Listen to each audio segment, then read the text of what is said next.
Ford Kuga is a pretty familiar sight on South African roads, but not that long ago Ford added a little bit of a flagship model to the range. Welcome to the Kuga ST line. You come around, you'll see they've put a deeper spoiler on the front. You've got this aggressive looking lower spoiler over there. You've got some nice mean black 19-inch wheels over here. ST line badge. You've got the little bit of a body kit, and that's an important factor over there because this has got all-wheel drive as standard on this version as well.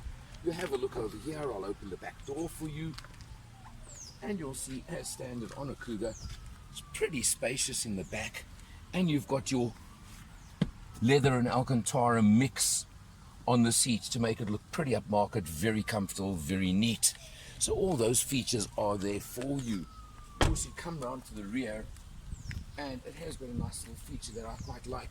And it does have a neat feature that when you swipe your leg underneath, like that, if you're carrying lots of parcels, that triggers the rear hatch to open to give you that very good sized boot with split rear seats as is standard, and your, of course, Mari Biscuit Space Saver spare wheel underneath.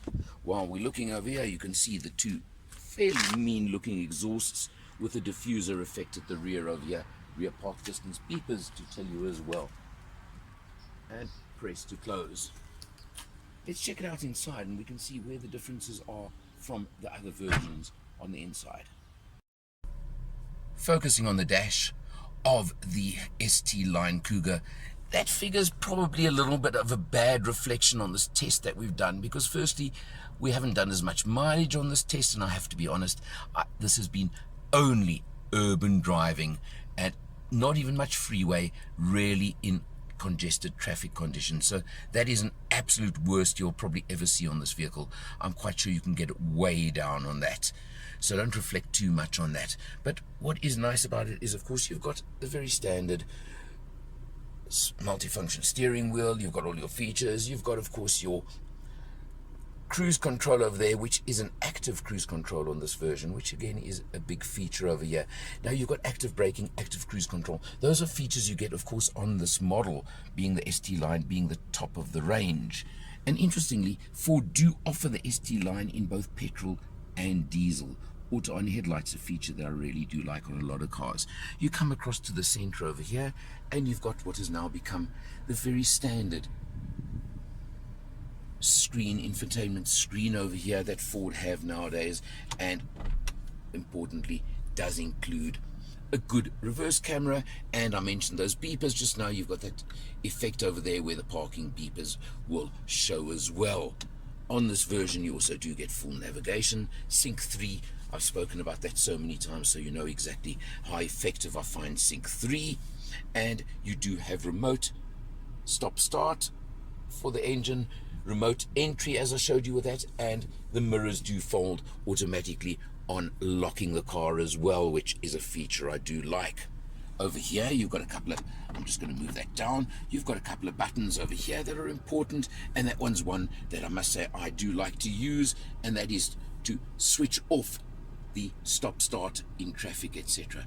Something that I just find quite honestly easier to switch off. Does have a sport mode as well on the 6-speed automatic gearbox. Flappy pedals even if you want to override and use them. Yet again, I've got to say, on a car of this sort, I just do not see the need for flappy pedals, but that's me, your choice. Luxury spec on the ST again.